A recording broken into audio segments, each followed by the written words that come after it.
Saudara-saudariku yang terkasih, selamat pagi. Mari kita awali permenungan kita ini dengan tanda kemenangan Kristus. Dalam nama Bapa dan Putra dan Roh Kudus. Amin. Tema yang hendak kita renungkan adalah menjadi ahli waris. Matius pasal 21 ayat 33 sampai dengan 43 dan ayat 45 sampai dengan 46. Seringkali kita berpikir bahwa anak orang kaya akan hidup nyaman walaupun tidak bekerja keras. Namun demikian, mereka sesungguhnya hidup dan bertumbuh dalam sebuah kekhawatiran yang tidak ringan. Sebab orang tua tidak hanya mewariskan harta, tetapi juga semangat juang.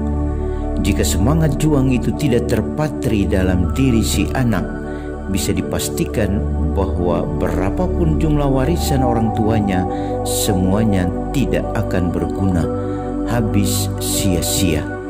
Kekhawatiran yang sedemikian mestinya menjadi cemeti bagi si anak untuk bertumbuh lebih hebat dari orang tuanya.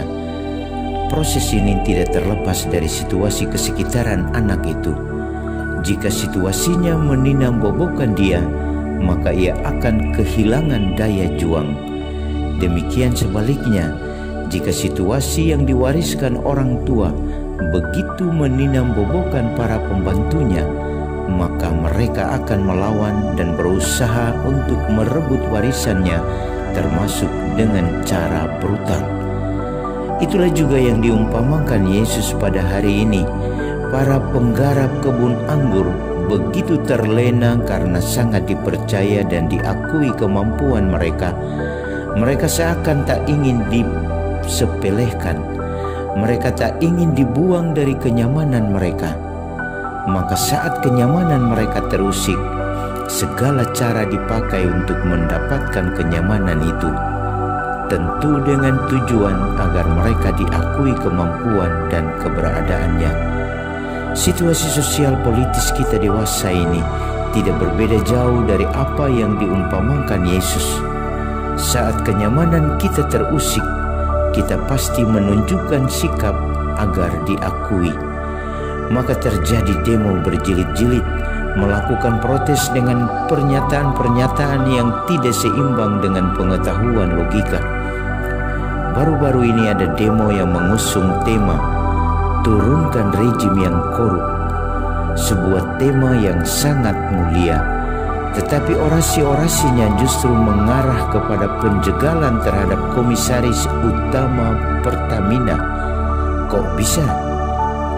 Ya, karena kenyamanan mereka terusik, psikis dan logika mereka terganggu, sehingga benang merah yang diharapkan tersambung dengan baik antara tema dan orasi justru berubah menjadi benang hitam yang tak mampu dipahami oleh orang-orang waras. Karena saat kenyamanan kita terusik, rasionalitas kita menjadi lumpuh dan tak berdaya.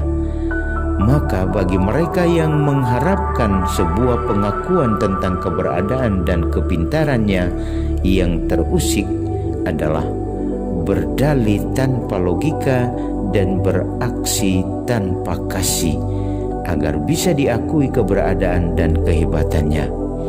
Kita bercermin pada Sang Sabda dalam perumpamaan tentang penggarap-penggarap kebun anggur yang mengatakan, ia adalah ahli waris, mari kita bunuh dia supaya warisannya menjadi milik kita. Matius pasal 21 ayat 38. Menjadi ahli waris selalu tidak nyaman, tetapi berkorban nyawa sekalipun demi sebuah hak adalah jalan yang tak dapat ditawar. Salam Cornovum, hati baru. Dia yang mewariskan sukacita abadi bagi kita, senantiasa memberkati kita semua. Dalam nama Bapa dan Putra dan Roh Kudus. Amin.